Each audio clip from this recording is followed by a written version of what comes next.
Hello, and welcome back to the channel. As most of you know, I'm Topher. And for those of you who don't know and just randomly decided to click on my video, welcome to the channel. I'm Topher. Thank you for stopping by. So we're here to do a reaction, and we're diving back into the end of the world with you. We're diving into episode 3. As of recording this, I just reacted to episode 2 last night, and I found myself this morning when I was at rehearsal just thinking about this, as well as It's Okay Not to Be Okay, and thinking about the fact that I was going to get off of rehearsal a little bit early and get home and potentially have some time to do a couple reactions before my coworker is going to come over, and we're going to watch a couple scary movies since it is spooky month and all those shenanigans. Yeah, and I just kept thinking about this, and It's Okay Not to Be Okay, and I'm like, you know what? I would like to dive into the next episode. I was not terribly happy with Ritsu's behavior that we were seeing flashback last episode, because there were a lot of questionable motives and just things that I was not pleased about. But there's still something that's just very alluring about this show that I want to know more. I want to see where they're going to take this. How are they going to make me fall in love with this character again? Because right now I am not happy with him at all. Also, there's this whole thing about there being a corpse he needs to get rid of, which I'm like, I'm even more fascinated with this. So we're going to just dive in and see what happens.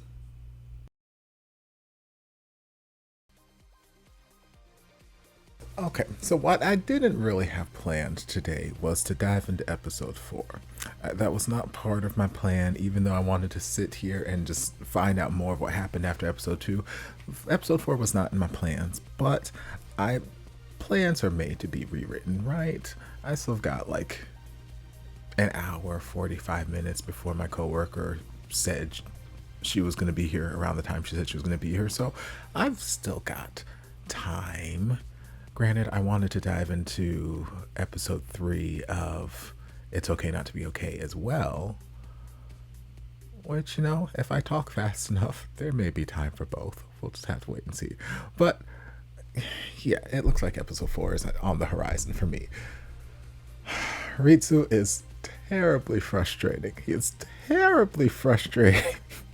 Well, hey, I'm glad this little boy is not dead. I've still got lots of questions, which we may or may not explore in the last 5 or so episodes we've got.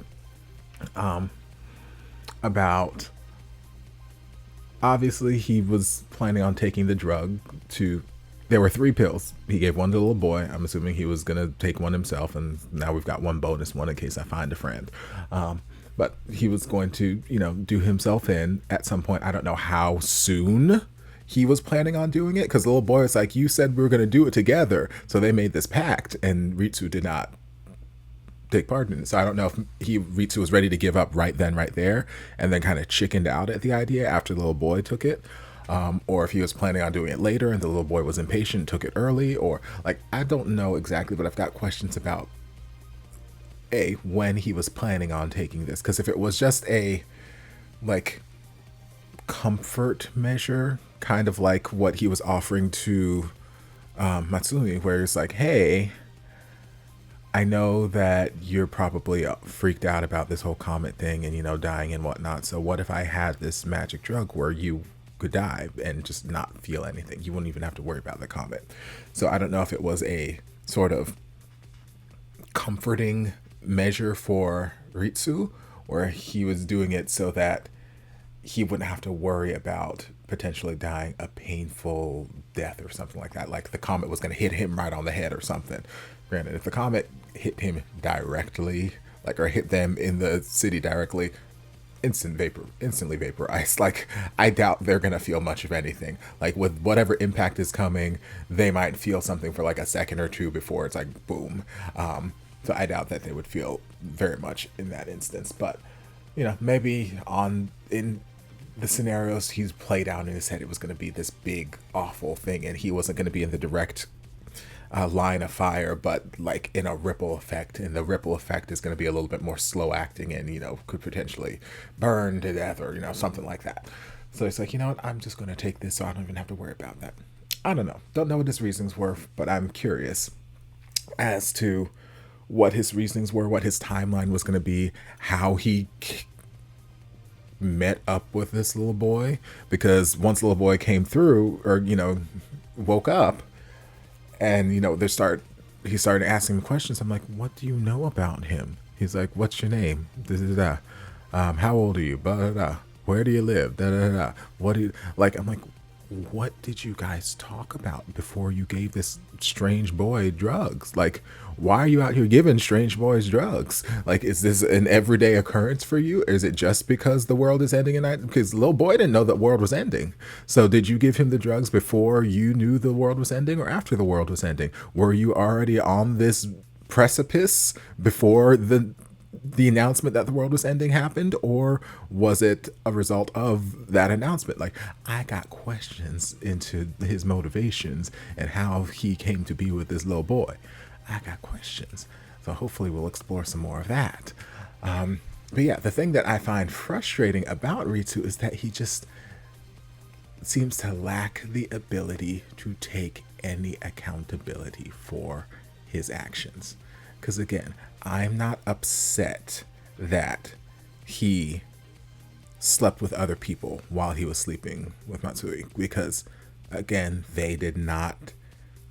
both sides of that relationship went into it assuming that the other person was aware of their intentions. So they were just in two completely different books. They couldn't be on the same page because they weren't even in the same book, practically in different libraries. So I'm not upset because that was an unfortunate misunderstanding that took place. But again, they didn't have any conversations. They never clarified what the nature of their relationship was going to be. So I can't fully fault him and say he's a cheater or he stepped outside this relationship, because in his mind, at least what he was presenting to Matsui when they were having the argument, in his mind, the nature of the relationship was he was going to just be allowed to do whatever he wants. And like, yes, I like you and we can sleep together, but I like all these other people too and I want to sleep with them too. Was that actually the case? I don't know, because I feel like just about anybody could have, in that situation, could have seen how Matsui really felt about Ritsu. They could feel that he was genuinely attached even before they slept together. Ritsu was looking him in the eyes. It's like, I think that's one of my special skills. I can tell when someone's in love with me. So it's like, you already knew he was in love with you. And I feel like most people would be able to see the kind of feelings, devotion that he had to him, and probably suspect or probably be able to surmise that he was more of a monogamous minded person. So I don't necessarily think that Ritsu was completely blind. Like, yes, they were on different wavelengths. They didn't clarify the nature of the relationship, but I don't think Ritsu was completely blind to the fact that Matsui wanted a monogamous relationship. I think he knew that and chose to ignore it, and he had this excuse where, hey, we never talked about this, so I didn't really step out on a relationship because this is the way I always am. I thought this was understood. So he kind of left a little similar to how he was taking the pictures secretly and whatnot. He kind of left himself a little escape plan, like, just in case this comes out and it becomes an issue for him, but becomes an issue for my partner, I'd be like, well, hey, we never really talked about this. I just thought it was understood. And it's like, but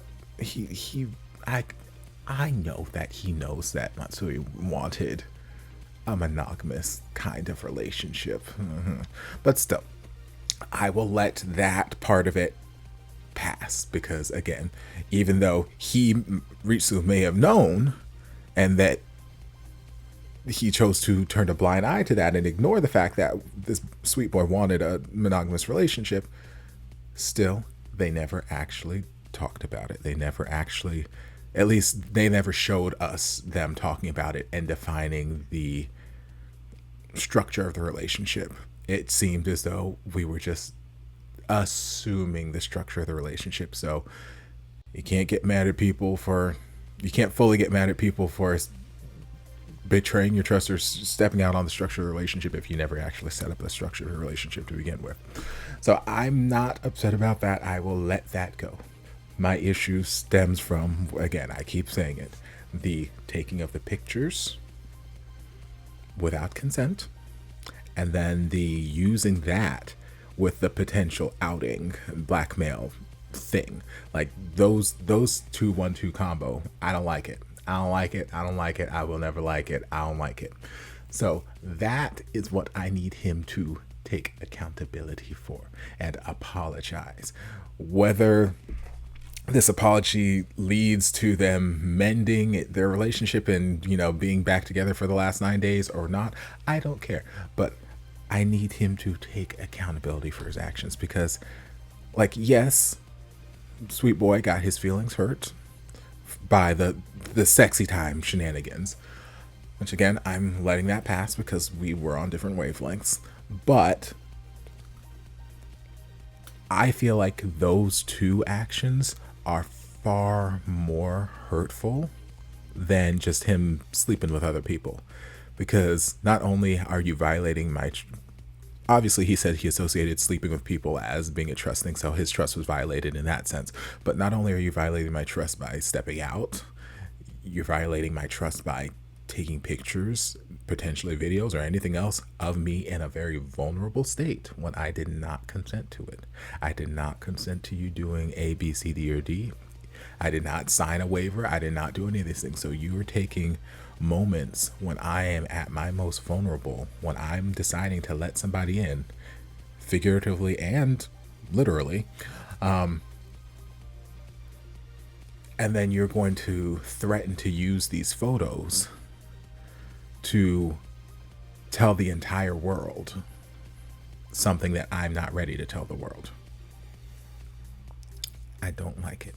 I don't like it. I will say that till the cows come home. So I just need him to have accountability and say, hey, what I did was shit. I was a shitty person to you for these two reasons. I don't need him to apologize for sleeping with other people. It'd be nice, because again, I think he was fully aware of Matsune's intent. So I would love for him to apologize for that, but I don't need him to. But if any sort of romantic rekindling is supposed to happen here, in order for Topher to hop on board, I need Ritu to take accountability for those two actions and apologize for those two actions. I cannot let those two things go. And I can't fully hop on board with rekindling this flame if this is not resolved. I need these issues resolved. So that is where my head is right now. So right now they're in cuddle time sessions, and I'm like, okay, well, before y'all start, the spooning starts turning the fork in front of this little baby boy on the couch 10 feet away from us, I need a conversation to take place where Ritu takes accountability for his actions. That is all. Because it just seems like every time Matsumi brings up his especially when they're having that conversation in his apartment, and Ritsu was putting the moves on him. It's like, oh, feeling good for the last 9 days, that could be a great distraction, this, that, the other. And he's like, just trying to lure him in. Again, he got up and started yelling. He's like, no, these are my feelings. It might have just been some little fun cliff notes, in your book of your teenage years, but this was a huge traumatic scar for me. The emotional romantic parts of my life have been indelibly marked since then because of these actions. You're asking what sex I'm having? I having no sex. I'm not having any sort of relationships. My romantic love life is dead and gone. Like that, it has been non-existent. So all of that is kind of stemming from these feelings of betrayal that I felt. And you just want to sit here and kind of brush it under the rug like nothing happened. And I'm like, no, I need you to realize that your actions had these very direct consequences on my life. So I need you to take accountability for these actions. And he is still just kind of acting aloof in the whole situation. Like, I don't know if it's that he's not seeing that he's doing something wrong or that he's done something wrong, or if it's just that he doesn't care, but he's just like, just trying to change the subject. Okay, well, let's, do the sexy time stuff, or, oh, don't, we've only got a week left. Don't, let's not worry about, be hung up on the past anymore. I promise for the last week, I'll only sleep with you. And I'm like, bitch, that is not comforting. That is not an apology. That is not owning what you did. That is recognizing that some of the actions that took place in the past were hurtful to me, but it's not taking accountability for them. It's you being aware that I did not like this thing, but it's not you saying, hey, I realized that I did something that hurt you and I'm sorry for those. No, Ritu, no. Lord, this boy is going to get me to go on all kinds of tirades every damn episode. Lord Jesus. I'm going to stop babbling so I can get into episode 4. I hope you guys enjoyed this reaction. If you did, don't forget to like, comment, subscribe, share, turn on notifications to be notified when all of my shenanigans get posted. If there's anything else you'd like me to react to, be sure to leave it down in the comments. I'll get to it as soon as I possibly can. If you'd like to support the channel in other ways, you're more than welcome to join us over on Patreon. You don't have to, but you're more than welcome to if you want to. And I'll see y'all in my next video. Love you. Mwah.